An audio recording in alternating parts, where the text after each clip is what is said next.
Bienvenue à ce rendez-vous Focus qui reçoit le porte-parole du gouvernement dans son exercice médiatique hebdomadaire pour expliquer les décisions du gouvernement, mais pas que, pour partager aussi l'état d'esprit du gouvernement par rapport à un certain nombre de sujets dictés par l'actualité, de façon à ce qu'on saisisse en vérité la nature de la gouvernance qui est en cours. Un exercice itinérant à travers les médias qui atterrit aujourd'hui sur le plateau Focus que j'ai plaisir à co-officier avec Éric Guédénon de Canal 3, Monsieur le porte-parole du gouvernement, Wilfried Léon-Hongouji, bonjour, merci d'accepter de venir ici. Bonjour, Monsieur Solomon. Eric, quelques sujets plutôt chatouilleux de l'actualité convoquent l'office du porte-parole ici. Absolument. Bonjour Zias, bonjour Monsieur le porte-parole du gouvernement. Nous allons interroger le porte-parole du gouvernement sur deux sujets du Conseil des ministres, notamment la création de l'autorité de mise en consommation, mais aussi la contractualisation pour la construction de la cité financière. À cela, bien entendu, nous allons aborder des sujets d'actualité, l'audit du fichier électoral et puis, bien entendu, la question des bavures policières. Le ministre de l'Intérieur a rencontré le recommandement de la police républicaine dans la semaine, mais aussi le rapport sur les questions de droits de l'homme avec les conclusions mitigées du rapporteur spécial de l'ONU. Justement, on peut commencer volontiers par ce dernier sujet que vous évoquez, le rapport du veilleur des droits de l'homme de l'ONU sur le Bénin. Il est en fin de séjour. On va suivre le reportage qu'en a fait notre collègue Arnaud Adadia. Les enquêtes de l'expert ont porté sur la gestion du terrorisme au Bénin. Là-dessus, le haut fonctionnaire a parcouru le nord Bénin et surtout Kandi où il a rencontré communautés locales, élus locaux et autres personnes ressources lui permettant d'aboutir à des conclusions. Mon rapport est un rapport public. Je vais faire un rapport publiquement de la situation des droits de l'homme devant les procédures de droits de l'homme. Et le gouvernement doit pouvoir prouver qu'il va dans la bonne voie, qu'il a une bonne performance. Et d'ailleurs, le gouvernement, quand même, pour le gouvernement, c'est important d'avoir une bonne réputation au niveau international. Après avoir également rencontré durant son séjour, du 18 au 27 novembre, des membres du gouvernement et des représentants d'organismes des OSC, le rapporteur spécial qualifie de positive l'approche de lutte contre le terrorisme adoptée par le Bénin. L'idée est d'encourager le gouvernement à adopter toutes les recommandations en vue d'améliorer sa performance en matière de droits de l'homme. Également demander d'avoir des statistiques de la part du gouvernement sur la menace terroriste, notamment le nombre de victimes, le nombre d'attaques, les identités des différents groupes terroristes impliqués, les différentes régions affectées. Et bien voilà, donc nous avons une idée du contenu de ce rapport avec le rapporteur spécial des Nations Unies. Monsieur le porte-parole du gouvernement, est-ce que vous avez une appréciation sur le travail qu'a fait le rapporteur? Mais je note comme vous, M. Guédénon, que M. Sol, à l'issue de son séjour et des différentes rencontres qu'il a eues, me semble-t-il, plutôt satisfait de ce qu'il a observé au Bénin, de l'approche qui est la nôtre en ce qui concerne la gestion de cette problématique et de façon plus générale, la question des droits de l'homme au Bénin. Bien entendu, nous savons nous-mêmes que nous devons performer continuellement et continuellement pour améliorer les pratiques et les stabiliser définitivement. Et je crois que ce qu'il dit, l'envoyé spécial des Nations Unies, va exactement dans le sens de ce que nous avons commencé à faire. D'ailleurs, je peux vous dire, sans trahir aucun secret, le gouvernement a travaillé sur un document que nous appelons le cadre référentiel unique sécurité et défense, qui sera rendu public à terme. Ce document a déjà été étudié, il a fait l'objet d'un séminaire gouvernemental et il définit notre approche holistique de la gestion des questions de sécurité, de défense et en même temps de développement, pour en faire en fait une trajectoire unique afin que la démarche soit globalisante, j'allais dire simplement holistique. Et dedans, il y aura des réponses encore plus pertinentes aux attentes de monsieur l'envoyé spécial. Cependant, le rapporteur souhaite avoir accès à des statistiques. Je suis sûr qu'au niveau des services de la justice de notre pays, au niveau des services de la sécurité et de la défense, les statistiques existent. S'il a fait des séances avec les cadres concernés, il a dû avoir les statistiques, ou peut-être que les informations n'étaient pas parvenues en temps indiqué à ces personnes à même de fournir ces statistiques. Dans tous les cas, les données existent et elles pourront être mises à sa disposition. Ce n'est pas seulement sur les statistiques qu'il a mitigé ses observations, ses appréciations sur l'état des droits de l'homme au Bénin, de la lutte contre l'insécurité, notamment le terrorisme, dont il a apprécié l'approche justement, vous l'avez dit, holistique. Mais en même temps, il a considéré que l'approche du Bénin par rapport au terrorisme est biaisée par rapport aux principes énoncés au plan international.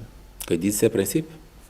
Il considère que le Bénin a une approche toute particulière du terrorisme. Mais qui est efficace. Et il faut bien que le pays soit préservé. Et c'est parce que le pays est debout que notre ami, il a pu venir et circuler, aller partout au nord, rencontrer les gens, et qu'il est revenu à Cotonou, il a fait un point. L'objectif de tout État, déjà, c'est d'être préservé, de préserver son intégrité territoriale. Et ça, nous le réussissons très bien aujourd'hui. Après, je vous dis que nous travaillons à améliorer les pratiques. Et c'est normal. Humainement, on aurait tort de dire c'est déjà bon, on s'en tient à ça et qu'on ne fasse plus rien d'autre. Non, on veut aller plus loin. C'est pour ça que vous verrez, bientôt, on parlera de crusade. Mais en même temps, c'est une question d'orthodoxie dans la nomenclature. Il faut savoir désigner les choses, les nommer. Il considère, le rapporteur spécial des droits de l'homme de l'ONU, qu'on affecte le terme terroriste, la qualification terroriste à des gens qui ne le méritent pas et donc qui sont traités comme tels, jugés comme tels. Il y a un droit positif au Bénin qui définit la notion de terrorisme. Et je suis convaincu qu'aucun tribunal, encore moins la CRIET, qui en a la pleine responsabilité, ne s'aventurerait à qualifier des faits de terroristes alors qu'ils ne le seraient pas, à partir du moment où la nomenclature est connue dans la loi. Donc il y a un cadre légal qui encadre cela. Et à partir de ce moment, ce n'est pas laissé à la libre appréciation des acteurs judiciaires. Et je pense que... on peut ne pas être d'accord avec l'approche de l'envoyé spécial des Nations Unies là-dessus, dès lors que c'est encadré par la loi et que les tribunaux ne font rien en dehors du cadre légal. C'est peut-être une invite à une sorte d'universalisme légal qu'il convie le Bénin en termes d'appréciation de ces qualifications de terrorisme. Vous savez, vous parlez d'universalisme. En la matière, il faut peut-être interroger les accords, les protocoles et autres conventions qui existent et qui, quand ils sont ratifiés par notre pays, font partie intégrante du corpus législatif de notre pays. Et je ne me souviens pas qu'il y en ait une particulièrement une convention dédiée à la question du terrorisme. Je ne me souviens pas de ça. S'il y en a et que nous l'avons ratifié, il est clair que nous allons nous employer à l'appliquer. Si on n'a pas encore fait que ça existe, on pensera à s'intéresser à la question, mais pour le moment, nous ne faisons rien qui soit laissé au hasard. Vous pensez que nous sommes organisé en phase avec les normes internationales en la matière? Sans aucun doute. Je suppose que c'est l'inquiétude du rapporteur. Et donc on attend d'avoir ces normes-là. Très bien. Vous avez parlé d'approche holistique, sécurité, défense et développement. Vous pouvez vous rendre un peu plus clair pour le Béninois commun pour qu'on comprenne, en fait, c'est quoi la démarche? Vous voyez, il y a des gens qui estiment que lorsque le phénomène terroriste a pris corps au Sahel, les analyses les plus sérieuses ont considéré que c'est parce qu'il y avait des zones délaissées dans ces pays-là que la frustration, le fait de ne pas se sentir suffisamment national de tel ou tel État sont des raisons qui conduisent les citoyens à cet extrême. Chez nous, au Bénin, comme dans les pays côtiers autour de nous, on a considéré souvent que l'État était assez absent des zones frontalières. Et au Bénin, cette problématique a été saisie très tôt, avant même le président Talon, sur la politique de gestion intégrée des frontières. Et nous l'avons récupérée, nous l'amplifions.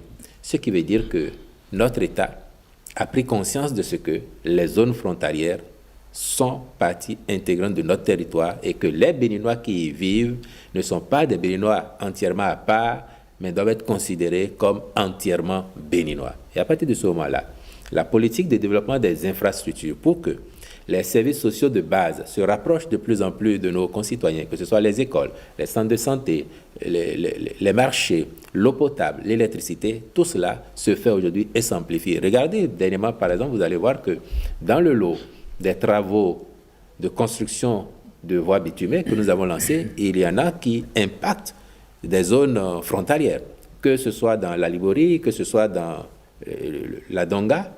Il y a de ces zones-là qui sont prises en compte, et je ne vous parlerai pas de la Takora ou du Borgou non plus. Parce que nous voulons que partout sur le territoire national, la politique de développement produise des effets au profit de nos concitoyens. Donc, à partir de ce moment-là, nous estimons que, oui, il faut parler de sécurité, mais il faut aussi parler de développement, donc apporter tout ce que je viens d'énumérer comme services sociaux de base, prestations de l'État au profit des populations. Et c'est ça que voudrait l'approche holistique de la question. Parce qu'une chose est de reconquérir les territoires qui ont été infestés ou infectés par les terroristes aux frontières pour y ramener les populations de droit de manière légitime, mais encore faudrait-il leur donner des raisons d'y vivre décemment, d'où peut-être un certain nombre de politiques, de projets agricoles, mais pas que, de projets de gestion intégrée aussi des parcs frontaliers. Absolument, c'est un tout. C'est un tout, comme je viens de vous dire. Et vous verrez bien sur les années à venir encore la présence de notre État davantage à ces zones-là pour que tous les citoyens se sentent appartenir au Bénin. Donc, monsieur le porte-parole du gouvernement, parlant de sécurité, il y a eu dans l'actualité des bavures policières dont la toute dernière a causé la mort d'un jeune, Faisal, paix à son âme. Le ministre de l'Intérieur est monté rapidement au créneau. Il a menacé de sanctions ce genre d'écart. Est-ce que réellement on est très attentif à ce genre de dérive, pas de toute la police, parce que les policiers, ce sont de braves fonctionnaires qui essayent de faire au mieux, mais comment on fait pour éviter que se multiplie ce genre d'écart? Monsieur Sonovo, je voudrais d'abord saluer la mémoire du jeune Faisal, m'associer à la douleur de ses parents. J'imagine qu'elle doit être vive.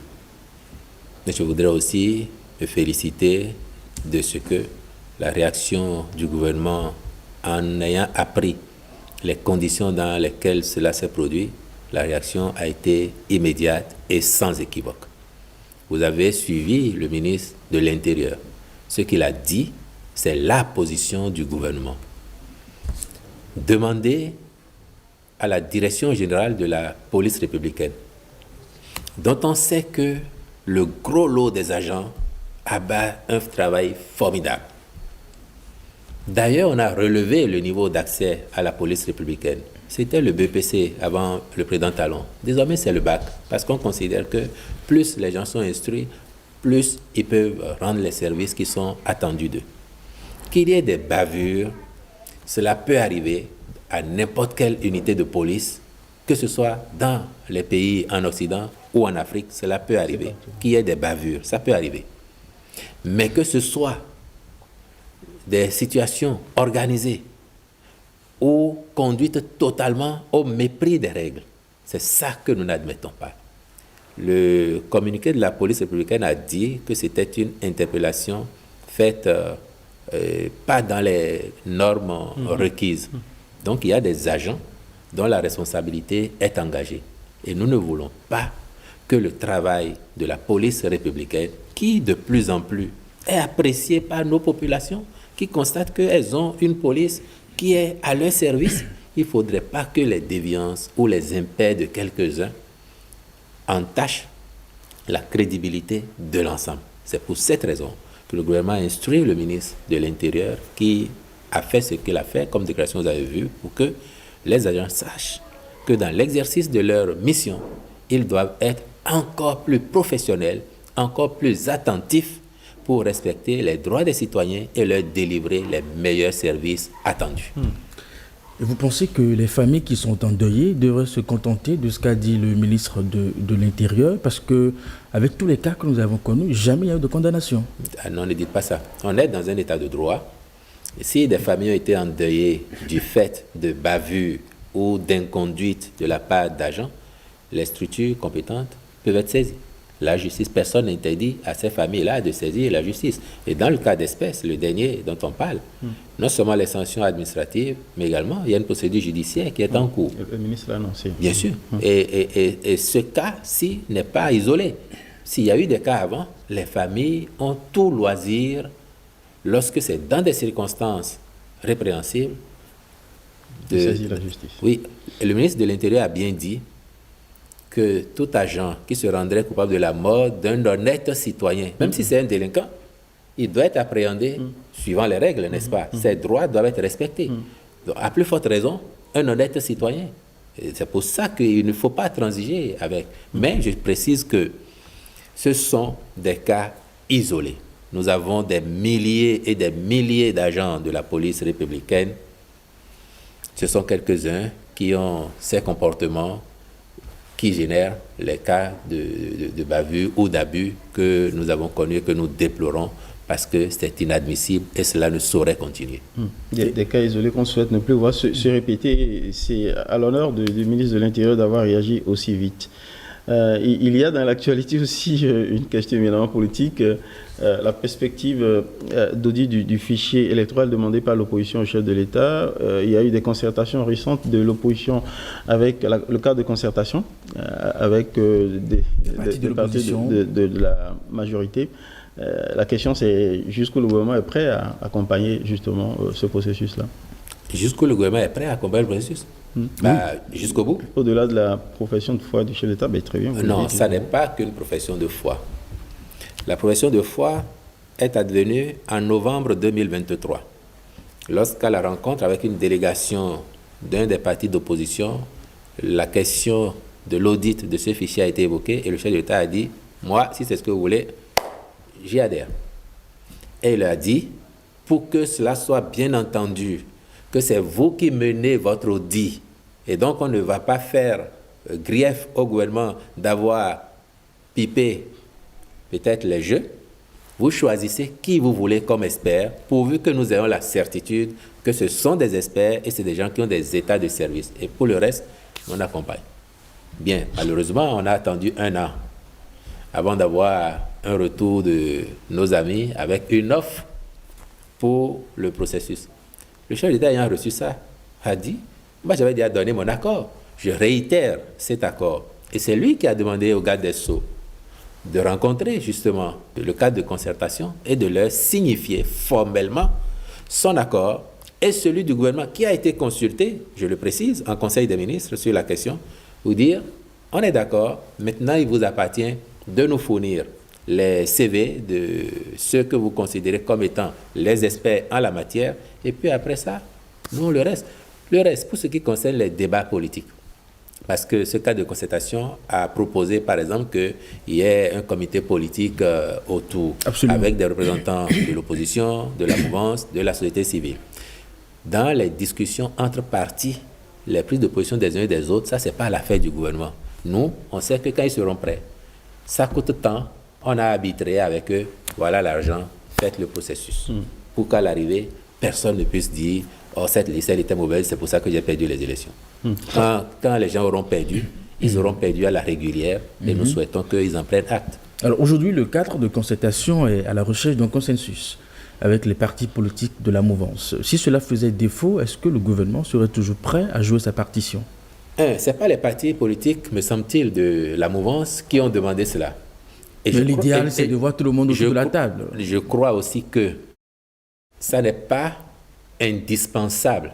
Si ces partis n'ont pas de grief contre ce qui est fait, et au thème de la loi, moi j'ai lu le communiqué de l'UPR, argumenté en droit et en logique, qui explique pourquoi ce parti ne s'associe pas à la démarche.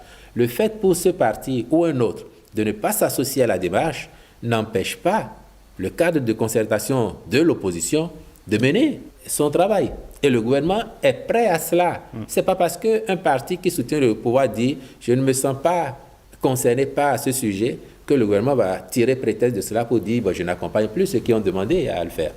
Donc le gouvernement, je vous réitère, la disponibilité du gouvernement et le chef de l'État a instruit formellement pour que, une fois qu'ils ont balisé le terrain avec le garde des Sceaux, les moyens qui doivent être mis à leur disposition soient mis à leur disposition. J'ai suivi les récriminations ou les réserves d'un juriste de l'un des partis du camp présidentiel expliquer qu'en vérité, l'opposition fait une demande sur une matière qui n'existe pas. Et que c'est sur la LEPI qui n'existe pas parce que désormais c'est la structure en charge de sortir l'état civil moderne, l'ANIP en l'occurrence, qui doit fournir le fichier des personnes physiques à l'effet de mettre ça à la disposition des élections. Qu'est-ce que vous pensez justement de ces observations? Le gouvernement pense juste que ceux qui veulent avoir des gages de ce que la liste qui sert pour nos élections est une bonne liste, qu'ils les aient et que demain ils ne disent pas le gouvernement nous a caché des choses, c'est pour ça qu'on n'a pas pu réaliser notre audit. Ils veulent faire audit, le gouvernement est pour l'audit. Ils veulent de l'argent pour, le gouvernement mettra l'argent à leur disposition, à la seule condition de savoir que les personnes qui sont proposées comme experts en la matière sont de véritables experts et ont des états de service éprouvés. Éric Guédénon finit par les deux décisions du Conseil des ministres, comment dire, par la création de l'autorité de mise en consommation. Quelle est la pertinence à côté, bien entendu, des agences que nous connaissons déjà, par exemple l'agence béninoise de la sécurité sanitaire des aliments et bien d'autres aussi. Et l'ANM. Bien, vous l'avez bien évoqué, la sécurité sanitaire des aliments. Et l'ANM, c'est davantage les normes, la métrologie, s'assurer que le poids qui est affiché est bien celui-là, que la quantité à laquelle on a droit, c'est telle qui est servie. L'autorité de mise en consommation va un peu au-delà de cela. Et ça aussi, c'est une démarche plus globalisante pour faire en sorte que les produits qui sont proposés à la consommation, qu'ils soient d'origine de fabrication nationale ou internationale, donc produits importés, soient conformes à ce que nous voulons et que nous ayons effectivement de conscience, décider qu'on veut les avoir sur notre marché.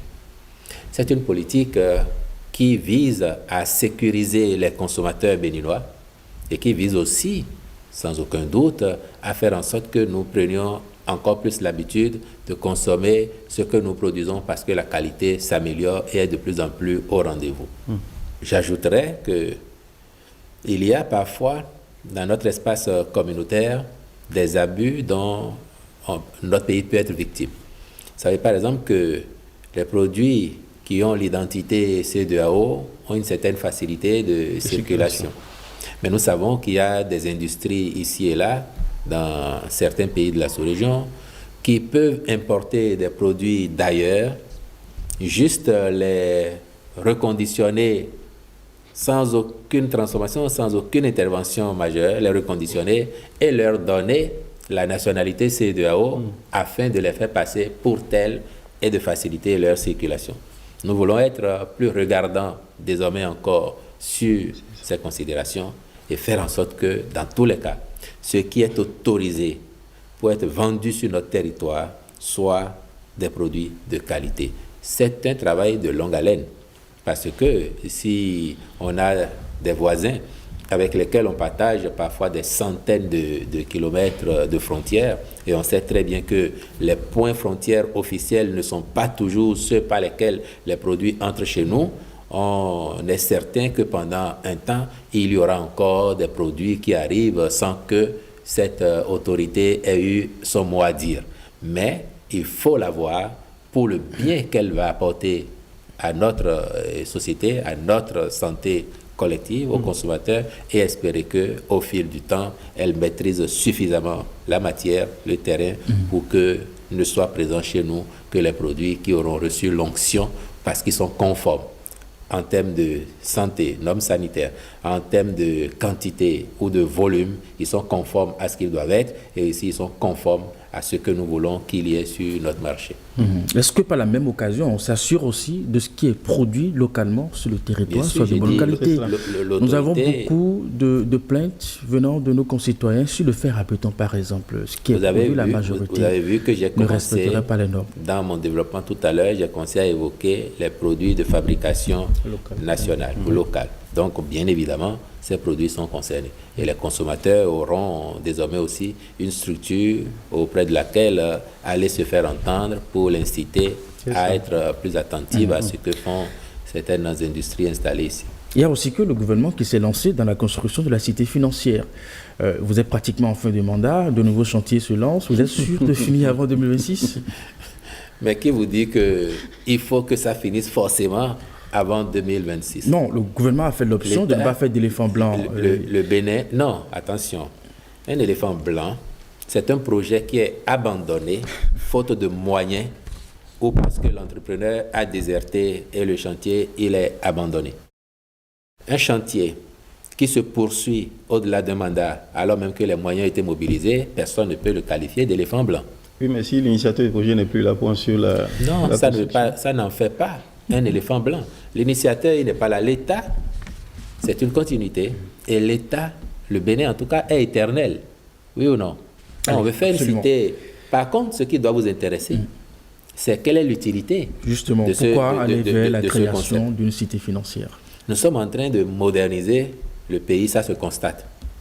Nous modernisons la ville. Les spécialistes parlent de requalification urbaine de nos villes. Et Cotonou, on voit bien comment ça se présente aujourd'hui. Et à l'intérieur, notre approche a consisté aussi à identifier des zones spécialisées. On a une cité sécurité et défense qui est en construction, à côté de la cité ministérielle. On a le quartier culturel et créatif de Cotonou, qui va être vraiment un hub où l'activité créative va prendre corps et s'émanciper. On a cette cité financière qui va se mettre en place aussi, qui est une zone dédiée où vous aurez les sièges des institutions à vocation financière, qu'elles soient nationales ou internationales. Donc, un environnement dédié. Et celui qui va là, il sait que lui, il va pour faire ses courses, ses diligences liées à. C'est un peu ça. Et donc, ça va faire au sein de Cotonou un écrin dédié à ces questions-là. Et je crois que ça n'est pas si mauvais que ça d'avoir de ces zones à l'intérieur de notre ville. Et ça renforce par ailleurs l'attractivité et la curiosité aussi des gens de savoir qu'on peut avoir sur le continent une ville aussi bien organisée où les secteurs sont délimités et que ça fonctionne normalement. Je pense qu'on a épuisé notre liste aux ce nouveau de sujets. Vivement qu'on retrouve le porte-parole dans un autre exercice hebdomadaire chez vous, à Ghana 3, ou sur notre chaîne. Pourquoi pas? Mais merci d'être passé, de vous être prêté aux questions même les plus chatouilleuses ou dérangeantes. C'est moi. Merci. Merci beaucoup, Osia Nouveau. Monsieur le porte-parole du gouvernement, merci. Merci. Merci de nous avoir suivis. À bientôt.